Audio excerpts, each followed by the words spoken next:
अस्सलाम वालेकुम व्यूअर्स। आज मैं आपके लिए बहुत ही ज़बरदस्त चिकन कढ़ाई की रेसिपी लेके आई हूँ। बहुत ही आसान इसको बनाना है और कोई ऐसे इंग्रेडिएंट्स इसमें नहीं जाएंगे जो हमें स्पेशली बाहर से लाना पड़े। घर के मसालों से इसको तैयार करेंगे, लेकिन इतना ज़बरदस्त इसका टेस्ट होगा कि आप 5 स्टार की कढ़ाई भी भूल जाएंगे, ये मेरी गारंटी है। तो रेसिपी को सेम फॉलो कीजिएगा और लाइक करके चैनल को सब्सक्राइब कर दें अभी से, क्योंकि बहुत ही मज़ेदार ये रेसिपी बन के तैयार होती है और आपको ज़रूर पसंद आएगी। मैं 1 किलो चिकन के साथ बना रही हूँ। इसके लिए आधा किलो आपने टमाटर लेने हैं, इसको बॉयल करने के लिए रख देंगे। जितने आप चिकन ले रहे हों उसके हाफ आपने टमाटर ले लेने। 1 किलो टमाटर के साथ आप 2 किलो चिकन की कढ़ाई बना सकते हैं। मैं 1 किलो की बना रही हूँ तो इसमें आधा कप शामिल करेंगे। इसके बाद इसको उबलने के लिए रख देंगे। अब एक कढ़ाई के अंदर आपने पहले हीट ऑन नहीं करनी, फ्लेम ऑन नहीं करना। पहले आपने चिकन ऐड करनी है, साथ आपने इसमें ऑयल शामिल करना है। ज़्यादा ऑयल मैं नहीं डाल रही, जैसे कढ़ाई में भर के डाला जाता है इस तरह से नहीं डालेंगे। नॉर्मल जैसे सालन में हम ऑयल डालते हैं इतना ऑयल डालिएगा। इसके बाद नमक शामिल करेंगे। नमक अपने टेस्ट के हिसाब से डालिएगा, कम या ज़्यादा जितना आप खाते हो, क्योंकि कोई पिंक सॉल्ट यूज़ करते हैं, कोई आयोडीन वाला करते हैं, कोई दूसरा करते हैं लाहौरी नमक। तो हर किसी का जो है वो तेज़ होना या कम होना अलग होता है, तो आप इसी हिसाब से ऐड कर दीजिएगा। अब इसको हम भून लेंगे। अब फ्लेम ऑन किया है और इसको अच्छी तरह से भून लेंगे। नमक और ऑयल के साथ कुछ भी इसमें शामिल नहीं किया, बस इसको ऐसे ही मीडियम फ्लेम पे हम भून लेंगे जब तक चिकन का कलर चेंज नहीं हो जाता। आप देखेंगे बहुत ही मज़ेदार ये चिकन की कढ़ाई बन के तैयार होती है। अब जब अच्छे से चिकन का कलर चेंज हो गया है तो इसमें मैं शामिल कर रही हूँ हरी मिर्चें। बीच में से हाफ कट करके आपने इसमें शामिल कर देनी है। अच्छा, इसमें कोई लाल मिर्च नहीं जाएगी, कोई और स्पाइसेस नहीं जाएंगे। आपने हरी मिर्चों को अपने हिसाब से डालना है, जितना स्पाइसी आप बर्दाश्त कर सकते हो उतना इसमें शामिल कर दें। अच्छा, ये डालने के बाद इसको दोबारा अच्छी तरह से भून लेंगे। मैं तकरीबन इसमें 5 मिर्चें शामिल कर रही हूँ। मैं ना बहुत ज़्यादा स्पाइसी हमारे यहाँ खाया जाता है, ना बहुत ज़्यादा लाइट, बिल्कुल नॉर्मल होता है, तो मैं उस हिसाब से रेसिपी बनाती हूँ। अगर आपने सेम फॉलो करना है तो फिर आप सेम भी कर सकते हैं। अच्छा, अच्छी तरह से इसको भून लेंगे। अब इतनी देर भूनना है इसको, लहसुन अदरक भी साथ में शामिल कर देंगे। इतनी देर फिर इसको भूनेंगे कि चिकन के ऊपर हल्के हल्के से गोल्डन मार्क्स आ जाए, हल्की सी गोल्डन ब्राउन सी हो जाए, जैसे क्रिस्पी होती है ना, इस तरह से ऊपर से लगती है, इस तरह से इसका कलर आ जाए। अब इस टाइम पे मैं शामिल कर रही हूँ इसमें लहसुन और अदरक का पेस्ट। 1.5 टेबल स्पून मैंने इसमें अदरक डाला है, थोड़ा सा अदरक का पानी ऐड किया है, और 1 टेबल स्पून भर के इसमें मैंने लहसुन डाला है।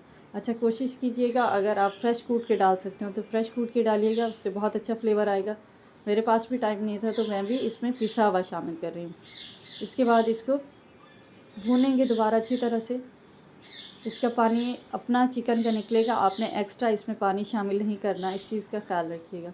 छोटी छोटी ये टिप्स होती हैं, ट्रिक्स होती हैं, जिसकी वजह से हमारी जो चिकन होती है इसको फॉलो करके, ये कोई भी आप रेसिपी बना रहे हो तो अगर इसको सेम फॉलो करें तो बहुत ही ज़बरदस्त बन के तैयार होती है। अब देखिए ये टमाटर बिल्कुल अच्छे से सॉफ्ट हो गए, गल गए। ऊपर से इसकी स्किन रिमूव कर देंगे। किसी भी चिमटे से, कोई भी वो ले लें, छोटा सा टंग ले लें, उससे आराम से इसके सारे छिलके आपने रिमूव कर देंगे। बहुत ही ज़बरदस्त ये कढ़ाई बन के तैयार होती है, बिल्कुल डिफरेंट फ्लेवर होता है। अच्छा, अक्सर जब हम सालन बनाते हैं तो बस वो यही होता है कि प्याज ब्राउन की, चिकन डाला, लहसुन अदरक टमाटर मसाले डाल के शोरबा दे दिया। स्पाइसेस इसमें भी वही डाले जाएंगे, लेकिन ये होता है कि थोड़ा सा तरीका होता है। अब थोड़ा सा तरीका चेंज करें और डिफरेंट किस्म के मज़ेदार खाने घर पे बनाएं, अपने घर वालों को भी खिलाएं और जो है तारीफ़ में भी पाएँ और दुआएं भी पाएँ।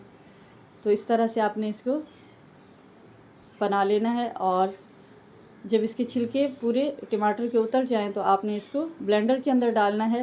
पानी इसका डिस्कार्ड कर देना है, आपने इसको अच्छे से ब्लेंड कर लेना है। हैंड ब्लेंडर है तो हैंड ब्लेंडर से कर लें, नहीं तो इसको ऐसे ही आप जो है ना, जूसर वाला जो जग होता है ब्लेंडर, आप उसके अंदर डाल के अच्छे से ब्लेंड कर लें। अब देखें चिकन अच्छे से ब्राउन हो गई है, बहुत ही ज़बरदस्त सी भून चुकी है, और अच्छा सा मिर्चों का और नमक का इसमें फ्लेवर आ गया है।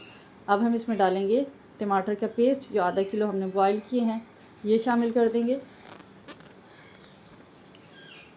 दोबारा अच्छे से इसको भून लेंगे। टमाटर से ये होगा कि जैसे कढ़ाई बिल्कुल ड्राई होती है, ये ड्राई नहीं होगी, अच्छा एक ग्रेवी जैसा मसाला होता है ना, इस तरह से मज़ेदार सा एक अलग सा टेक्सचर होगा इसका। इसके अंदर भुना हुआ कूटा हुआ ज़ीरा डाला है, 1 खाने का चमचा भर के शामिल कीजिएगा। फ्रेश कूटिएगा और इसके अंदर शामिल कर दीजिएगा। इसके बाद इसको अच्छे से मिक्स करेंगे। आपको इसका कलर भी लग रहा होगा कि ये कितनी मज़ेदार और टेस्टी लग रही होगी आपको। अब मैं इसमें शामिल कर रही हूँ दही। दही लेना है, ये मैंने आधा पाव दही लिया है, ये आपने शामिल कर देना है और इसको भी दोबारा अच्छे से भून लेंगे जब तक दही का और टमाटर का कच्चापन ख़त्म नहीं हो जाता। टमाटर का तो पहले हो गया, अब दही का कच्चापन हमने ख़त्म करना है। इसके बाद इसमें हम शामिल करेंगे फ्रेश कूटी हुई स्याह मिर्च। ये मैंने अभी फ़ौरन कूट के इसमें शामिल की है। ये 1 खाने का चमचा आपने ले लेना है, मोटा मोटा कूट के डालना है इसमें। आपने पाउडर शामिल नहीं करना, नहीं तो कढ़ाई का जो लुक है ना ये ब्लैक हो जाएगा, ये ख़राब हो जाएगा ऊपर से इसका टेक्सचर। तो ये फ्रेश जो होता है इसका टेस्ट अलग होता है कुटी हुई का, और पिसी हुई स्याह मिर्च का टेस्ट अलग होता है। इस चीज़ का ख्याल रखा करें। तो ये डालेंगे और दोबारा अच्छी तरह से इसको मिक्स करेंगे जब तक मैं इसको दोबारा अच्छे से पका रही हूँ, भून रही हूँ। आप जब तक रेसिपी को लाइक कर दें, चैनल को सब्सक्राइब कर दें और अपने फ्रेंड्स और फैमिली में लाजमी शेयर कर दीजिएगा। अब इसमें बीच में से चीरा लगा के स्लिट करते हैं ना, जैसे ऐसे बीच में से स्लिट करके आपने 3 से 4 हरी मिर्ची डाल देनी है। इससे खुशबू बहुत अच्छी आएगी कढ़ाई में, बहुत ही ज़बरदस्त सा, जैसे बाहर वाली कढ़ाई होती है बिल्कुल ऐसा टेस्ट आएगा। बस ये आपने इसमें शामिल कर देना है। इसको मिक्स करेंगे। अब बिल्कुल बारीक काट के मैंने अदरक रखा हुआ है। अदरक कैसे काटते हैं, पहले अच्छे से ऊपर से छील लें, फिर पीलर की मदद से आपने उसके स्लाइस करने हैं। पीलर जो आलू छीलने वाला होता है उससे आपने अच्छे से स्लाइस करने हैं। उसके बाद सारे स्लाइस को एक साथ जमा करके आपने उसको छुरी की मदद से बिल्कुल बारीक बारीक, जैसे माचिस की तीलियाँ होती है ना, जोलियन कट होता है जैसे, इस तरह से आपने अदरक काट लेना है। ये काट के इसके ऊपर शामिल कर दीजिएगा।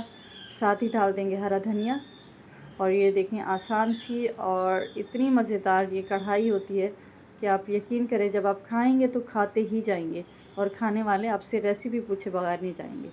तो लास्ट में ट्राई कीजिएगा और मुझे फीडबैक दीजिएगा। रेसिपी अच्छी लगे तो लाइक करके चैनल को सब्सक्राइब कर दीजिएगा। मिलते हैं नेक्स्ट रेसिपी में। अल्लाह हाफिज़।